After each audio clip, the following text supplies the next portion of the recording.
حضرت مالک بن دینار فرماتے میں نے 60 حج کیے. ایک حج کے موقع پر میں نے بڑا رش دیکھا, لاکھوں کا اجتماع ہوا. میری باتوں کی سمجھ تو آ رہی ہے نا آپ دوستوں؟ جو نہیں بول رہے انہیں بھی آ رہی ہے نا؟ اللہ جزا دے.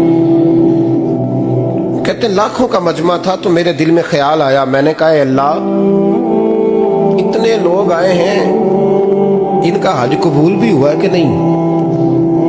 فرماتے ہیں میں سوچ رہا تھا تو رات کو نا خواب میں نے کسی کہنے والے کو کہتے ہوئے سنا کہ سب کا قبول ہو گیا. بلخ کا رہنے والا محمد بن ہارون بلخی ہے, اس کا حج قبول نہیں. فرماتے ہیں شہروں کے علیحدہ علیحدہ خیمے لگتے تھے. اب بھی آپ حج کرنے جائیں تو پاکستانیوں کی رہائشیں علیحدہ ہوتی ہیں, انڈین کی علیحدہ, بنگلہ دیش کے علیحدہ, مصری, یمنی, سب لوگ علیحدہ علیحدہ رہائشیں ہوتی ہیں, جھنڈے لگے ہوتے ہیں ملکوں کے. کہتے ہیں میں نے سویرے اٹھ کے ڈھونڈنا شروع کر دیا, ڈھونڈتا ہوں وہ بندہ ملے. کہتے ہیں جہاں بلخ شہر کے لوگ رہتے تھے وہاں چلا گیا تو میں نے لوگوں سے پوچھا تم میں محمد بن ہارون بلخی کون ہے؟ لوگ کہنے لگے وہ تو بڑا نیک آدمی ہے, پرہیزگار ہے, بڑے بولے بالے, بڑے اللہ والے, ریاض آپ کو بس ہم ہی جانتے ہیں, وہ تو بڑا نیک ہے, پرہیزگار آدمی. میں نے کہا اچھا کہاں ہے؟ انہوں نے کہا پہاڑ کے پیچھے اس نے خیمہ لگایا ہوا ہے, ساری رات عبادت کرتا ہے, سارا دن روزہ رکھتا ہے, قائم اللیل ہے, صائم الدہر ہے. کیا بات؟ فرماتے ہیں میں ان لوگوں کی بات سن کے حیران ہو گیا کہ مجھے کیا بتایا گیا, یہ کیا کہہ رہے ہیں. فرماتے ہیں میں پہاڑ کے پیچھے گیا. حضرت مالک بن دینار علیہ رحمہ فرماتے ہیں جب میں وہاں پہنچا تو میں نے اس شخص کو مصلی پہ بیٹھے دیکھا. کثرت عبادت کے آثار اس کے وجود پر نظر آ رہے تھے, سیدھا بازو اس کا کٹا ہوا تھا. فرماتے 2 رکعتیں مکمل کر کے نا میں نے اسے السلام علیکم کہا تو مجھے کہنے لگا وعلیکم السلام, آپ مالک بن دینار ہیں؟ میں نے کہا بڑی اس کی فراست ہے. فرماتے پھر اس نے ٹھنڈی سانس لی, کہنے لگا آپ کو خواب آئی ہوگی کہ میرا حج قبول نہیں ہوا.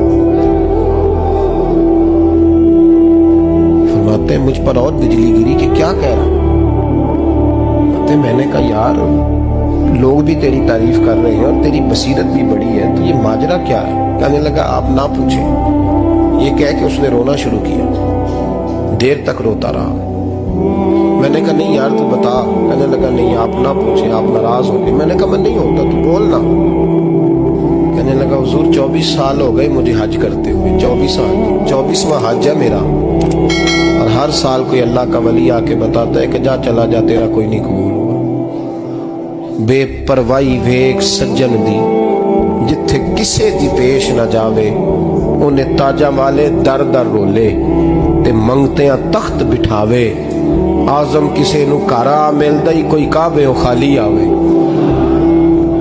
کہتے ہیں اس نے مجھے کہا حضور 24واں حج ہے, ہر سال کوئی بتاتا ہے. میں نے کہا تیری غلطی. کہنے لگا میں اپنی ماں کا نافرمان. میں نے کہا واقعہ کیا ہوا؟ کہنے لگا حضرت اللہ نے مجھے دولت دی, مال دیا, زمینیں دی, تو میں عیاش ہو گیا. امام مالک بن دینار رحمت اللہ علیہ فرماتے ہیں مجھ سے کہنے لگا پیسے آئے تو میں عیاش ہو گیا. رمضان کا مہینہ تھا, عصر کے بعد میری اماں افطاری کی تیاری کر رہی تھی, میں گیا. میں نے کہا شراب پی ہوئی, اماں روٹی دے. تو اماں کہنے لگی شرم کر, شرم کر, روزہ رکھا نہیں تو جنہوں نے رکھا ہے ان کا تو خیال کر. کہتے اماں کی بات کا مجھے غصہ لگا. میں کہا کرتا ہوں بد نصیب ہے وہ بیٹا جس کا باپ اس سے بات کرتے ہوئے ڈرتا ہے کہ پتہ نہیں کہاں سے بولے گا. بد نصیب نہیں وہ بیٹا جس کی ماں اس سے بات کرتے ہوئے سہم جاتی ہے کہ پتہ نہیں کون سی بولی بولے گا. بد نصیب نہیں کہ ماں باپ بھی جس سے کھول کے بات نہ کر سکے. حضرت مالک بن دینار سے کہنے لگا اماں نے جب کہا نا شرم کر تو مجھے غصہ آیا, میں نے ماں کو تھپڑ مارا اور میری ماں جلتے ہوئے تندور میں گری. لوگوں نے مجھے پکڑ کے اندر بند کر دیا کمرے میں. ساری رات میں شور سنتا رہا پر نشے میں دھوت رہا. سویرے آنکھ کھلی تو میری بیوی بیگ باندھ رہی تھی. میں نے کہا کہاں جا رہی ہو؟ کہنے لگی جو ماں کا نہیں بنا میرا کیسے بنے گا. میں نے کہا میری اماں کا وہ تو لوگوں نے رات کو ہی دفن کر دی جنازہ پڑھ کے. تڑپ کے کہنے لگا مجھے کیوں نہیں بتایا؟ تو کہتے ہیں لوگ کہنے لگے تیری مرتی ہوئی ماں کہہ گئی تھی اسے میرا منہ نہ دیکھنے دینا. میرے جنازے کے قریب نہ آئے. حضرت مالک بن دینار فرماتے ہیں جب اس نے یہ بات سنائی تو میں نے بھی اس کے منہ پہ تھپڑ مارا. میں نے کہا تو اسی قابل ہے. کہتے ہیں وہ رونے لگا, حضور دعا کرے اللہ مجھ سے راضی ہو جائے. کہنے لگا جب ماں کی انتقال کی خبر ملی تو میں نے کلاڑی لے کے وہ ہاتھ کاٹ دیا جس سے ماں کو مارا تھا. میں نے ساری جائیدادیں خیرات کر دی. 24 سال ہو گئے, 24 سال. ساری رات نماز پڑھتا ہوں, روزہ رکھتا ہوں, حج کرتا ہوں, پر ہر سال کوئی آ کے کہتا ہے جا دوڑ جا تیرا کوئی نہیں قبول ہوا. حضور دعا کرے مالک راضی ہو جائے.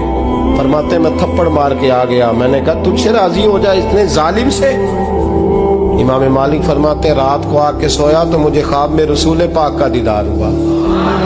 تو نبی پاک علیہ السلام نے فرمایا مالک تو اسے مایوس کیوں کر آیا ہے, اللہ تو بڑا مہربان ہے. کہا حضور ماں کے نافرمان کو معافی کیسے ملے گی؟ تو امام مالک فرمانے لگے نبی کریم نے فرمایا جا اسے جا کے بتا دے تجھے قیامت میں تیری ماں کی وجہ سے بخش دیا جائے گا. کہا حضور اماں کی وجہ سے کس طرح؟ تو محبوب فرمانے لگے اس کی ماں قیامت میں اس کے خلاف مقدمہ دائر کرے گی رب کریم کی عدالت میں. اے اللہ میں نے 9 ماہ پیٹ میں رکھا, درد سہ کے اسے جنا, جگر کا خون پلا کے پالا اور اسی نے مجھے قتل کیا. رب کریم اس کی ماں کا مقدمہ سن کے کہے گا اٹھاؤ اس کو دوزخ میں پھینکو, اس نے ماں جلائی تھی اسے بھی جلاؤ. محبوب فرمانے لگے جب پکڑ کر کے مالک اس کو محمد بن ہارون کو لوگ لے جائیں گے نا جہنم کی طرف,